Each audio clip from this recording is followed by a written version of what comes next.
congratulations, you're part of Quizmosa, a newest game show na chismis na and showbiz updates pa with Ogie Diaz. So how does it feel na part ka nito? Una, syempre na masaya dahil nabigyan ulit ako ng trabaho. Pangalawa, nakakaba kasi dahil ngayon na lang ulit ako sasampa sa ganito. Buti nga hindi pa live kasi mas intense pag live eh. Yes. Pangatlo, natutuwa ako kasi sa tinagal-tagal ng relasyon namin ni Mama O na bilang manager at artist. Ngayon lang kami nagkatrabaho sa isang show. Wow. Yun. First time mo ba mag-host sa isang... No. Kasi diba galing ako Showtime. So sa Showtime kasi nabibigyan kami ng makapag-co-host lalo na pag Miss Q&A. So kami yung nasa audience or kami bumabanter minsan pag wala ang camera sa stage. So yun. So kumbaga na-practice ka na dun, di ba? Yun, medyo na-practice na. Yeah. Speaking of galing ka Showtime, ang daming nang nangyari since then. So how does it feel na sobrang layo na or ang dami mo nang na-achieve from then on? Hindi naman masasabing malayo pero malayo na ako sa kanila. Hindi. Masaya na nakakalungkot. Una dahil syempre doon ako nagmula di ba? Yun talaga yung pinaka-bahay ko dati namin ng hashtag. So, nakakamiss kahit papano. Pero ngayon, nakakatuwa naman dahil binigyan tayo ng bagong nagbukas sa pinto, kumbaga, para sa atin. So, thankful pa rin ako doon. Pero kung in terms of narating, wala pa naman siguro. Ano lang to, isa siguro sa mga process or journey ko pa or magiging hakbang para ma-reach talaga kung ano ba yung dapat kong ma-achieve. Diba?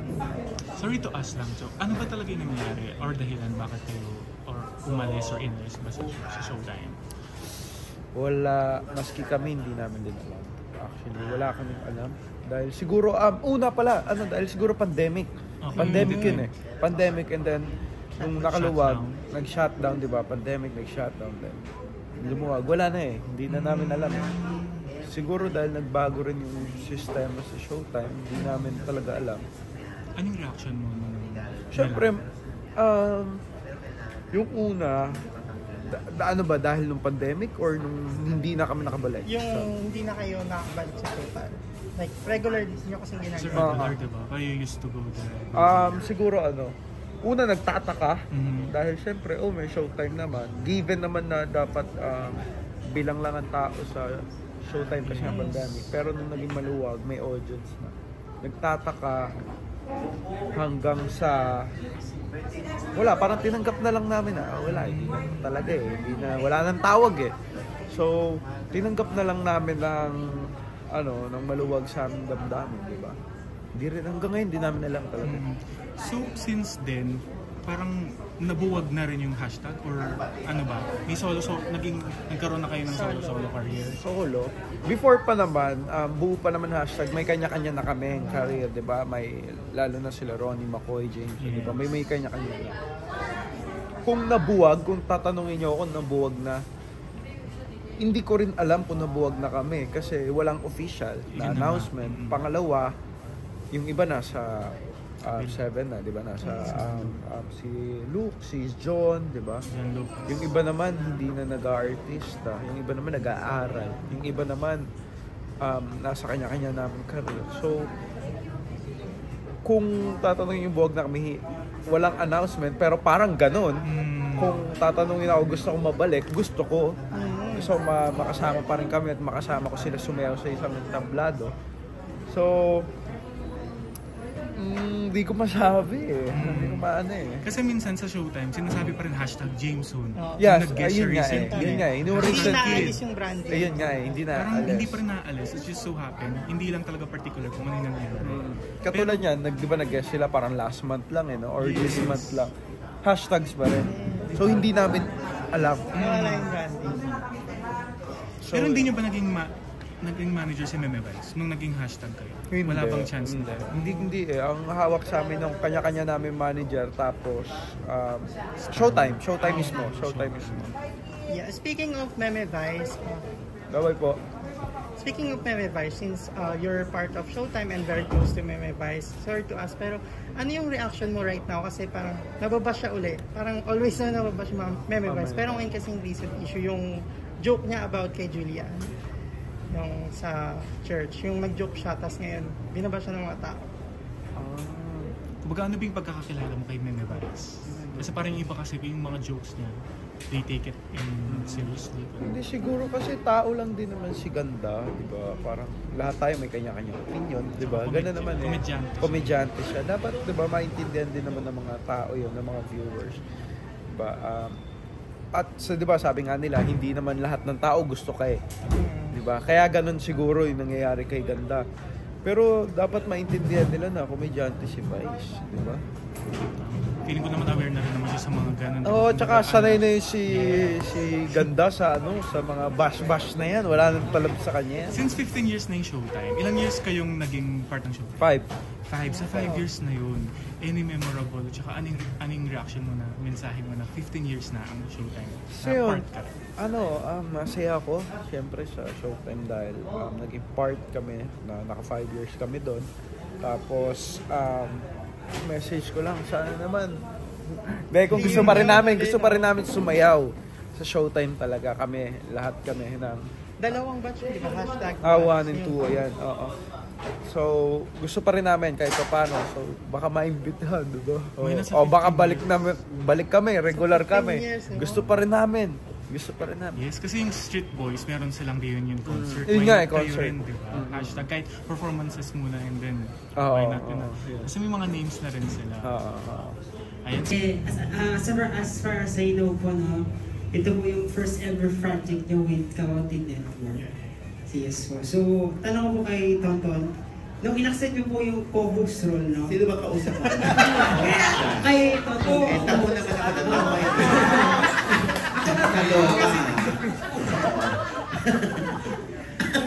Congrats ka lang. Congratulations na. Tapos binalik niya sa akin, di ba? Natakot siya eh. Nangitim siya. So yung question ko, nung in-accept niyo po yung co-host role, no? Did you ever worry about making biggest mistake, no? Now, following from your viral biggest beef steak, no? Or did you feel that the show was your biggest break for? Biggest break for me kasi nag-guest naman ako sa mga ibang TV show, sa mga ibang channel. So, nung inalok sa akin yung trabaho, sabi ko, okay, masaya ako kasi first time na dati hindi ka contestant, ngayon, ikaw yung co-host. Kaya maraming salamat kay Papa Ogs tsaka sa mga kapatid natin sa TV5. Biggest mistake, no. Beef steak yun. Beef steak. Hindi mistake. Question naman para po sa lahat. Kung may isa po kayong chismis na gusto pong i-correct from sa inyo pong sarili, no? Ano pong chismis yun? Then, spill the tea po. Ano daw? Chismis. Ano raw yung chismis tungkol sa'yo na gusto mong i-correct? Siguro yung nakatira ako sa Jensen. Ayun eh, kasi parang, ewan ko si nandito ba yung na parang nung pandemic daw, nasa Jensen ako nakatira. Nasa Cavite naman ako eh. Kasi basta alam lang nila kasi nag-aaral ako sa Jensen. Pero hindi ako nakatira doon, online.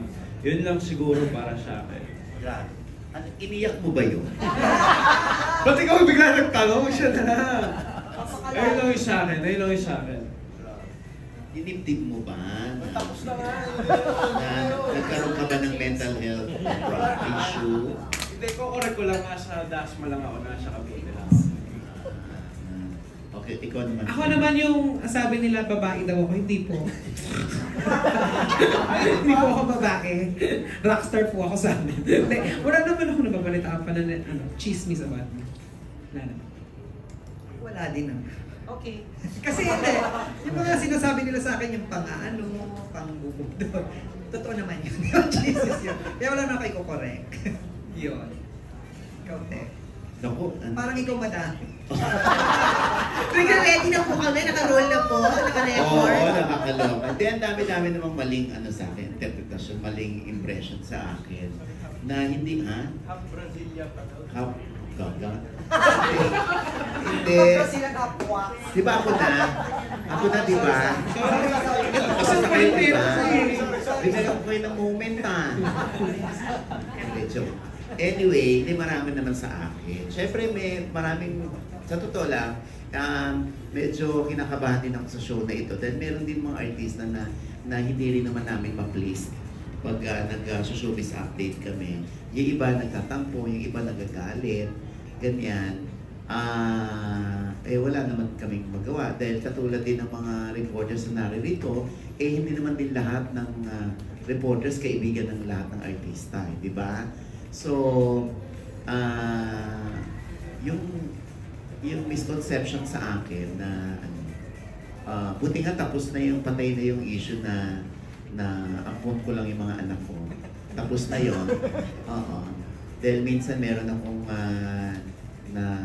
nabwisit ako one time dahil may sa isang supermarket, binati ako. At kasama ko yung isang anak ko at sinabi niya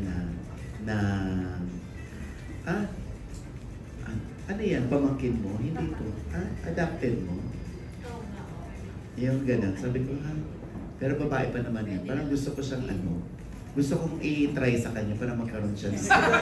i-try sa kanya na sabihin. Kala ko na-try eh. My God! I-misinterpret nyo naman. Hindi, di ba? Minsan... Naka-Facebook live pala. Hindi, di ba? Anyway, yun, ano lang yun, ako iniisip ko na lang, itong mga bashers na ito, pag pinansin ko to, effective sila. Mararamdaman nila na effective sila kasi pinatulan sila. Diba? Na relevant sila kasi pinatulan sila. So, hindi ko sila, I will not give them oxygen to breathe. Ika. So, bahala sila kung anong isipin nila sa akin. At maganda rin nagme-maintain ka ng bashers para, alam mo yun, may naapektuhan ka rin ibang tao sa presensya mo. Anyway, ayun, marami namang misconception sa akin. Hayaan ko na lang sila. Ano na, kuya? Okay na? Thank you po. Thank you so much for your question. Thank you rin, Maog, sa mga shinare mo. And of course, we do have Tita Erlyn